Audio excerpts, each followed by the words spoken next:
Break બાદ આપનું સ્વાગત છે। સમાચારમાં આગળ વધીએ તો વરસાદે વિરામ લેતા લોકો ગરમી અને ઉકળાટથી હેરાન પરેશાન છે।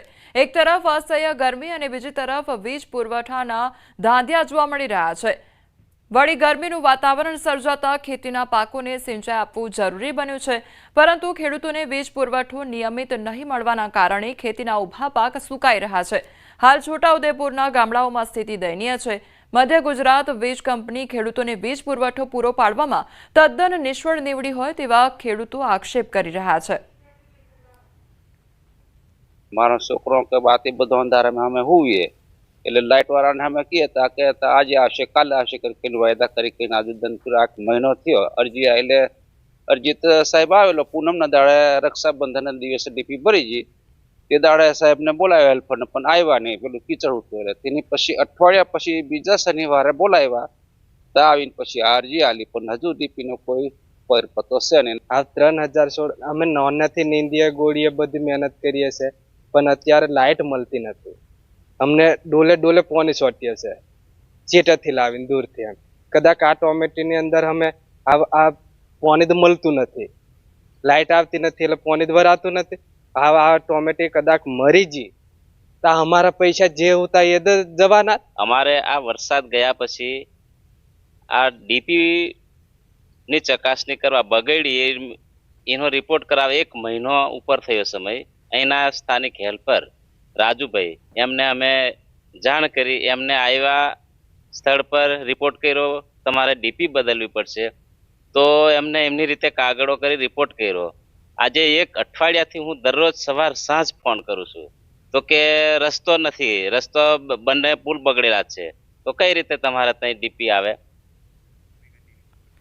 તો પ્રી મોન્સૂન કામગીરીના નામે પણ મીંડું જોવા મળી રહ્યું છે। ચોમાસા પહેલા કોઈ કામગીરી નહીં કરવાના કારણે વીજ લાઇનો ઉપર બેલાવ કબજો જમાવી દીધો છે, જેથી વીજ લાઇનમાં ફોલ્ટ સર્જાતા વીજ પુરવઠો ખોરવાઈ ગયો છે।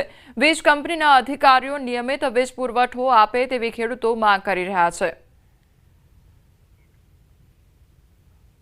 વરસાદ પણ વચ્ચે પડ્યો એ વખતે પણ થોડો વીજ પુરવઠો ખોરવાયો હતો અને અમે તાત્કાલિક એની પર કાર્યરત થઈને પૂર્વરત કરવા પ્રયત્ન કર્યો। જેમ બને એમ ઝડપી અને વીજ પુરવઠો સાતત્યપૂર્ણ પૂર્વવત કરેલો છે। બોડેલી તાલુકાના મુડિયાળી ગામે ખેડૂતોએ પોતાના ખેતરની અંદર ટામેટીની ખેતી કરી છે।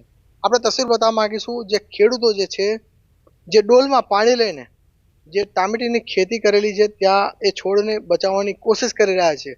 ડોલથી પાણી કેમ છાંટી રહ્યા છે એનું કારણ ફક્ત એક જ છે કે એગ્રીકલ્ચરની જે વીજ પુરવઠો આ ખેડૂતોને મળવો જોઈએ તે મળતો નથી। છેલ્લા એક મહિનો વીતી ગયા છતાં પણ MGVCLની બેદરકારી સામે આવી છે। આપ જોઈ શકો છો જે ખેડૂતો જે મહેનત કરી રહ્યા છે, પરંતુ MGVCLના અધિકારીઓ સરકારી પગાર લેવા છતાં પણ તેઓ આ વિસ્તારના ખેડૂતોની જે મહેનત જે કરી રહ્યા છે તેની ચિંતા કરતા નથી। ખરેખર આ વિસ્તારના ખેડૂતોની ચિંતા કરવી જોઈએ અને આ વિસ્તારના ખેડૂતોને વીજ પુરવઠો સમયસર મળે તેની વ્યવસ્થા કરવી જોઈએ। આ સાલ સારું ચોમાસું રહ્યું છે, સારો વરસાદ રહ્યો છે, જેના કારણે બોર કુવા છલકાયા છે, પરંતુ વીજ પુરવઠો ના હોય તો આ વિસ્તારના ખેડૂતો કઈ રીતે ખેડૂતોને પોતાના ખેતરની અંદર પાણી વારી શકે। તેના જ કારણે આજે આ ખેડૂતો જે છે પોતે મહેનત કરી રહ્યા છે અને પોતાનો જે ટામેટાનો જે છોડ છે તેને બચાવવાની કોશિશ કરી રહ્યા છે, પરંતુ આ વિસ્તારના અધિકારીઓ MGVCLના અધિકારીઓ આ વિસ્તારના લોકોની ચિંતા ક્યારે કરશે। આ વિસ્તારના લોકોએ ખેડૂતોએ અધિકારીઓને અવારનવાર રજૂઆતો પણ કરી છે, ફોન દ્વારા પણ રજૂઆતો કરી છે, પરંતુ અધિકારીઓ ક્યારે આ ખેડૂતોની ચિંતા કરશે એક મોટો સવાલ છે। સેજબ ખત્રી, ન્યૂઝ 18 ગુજરાત।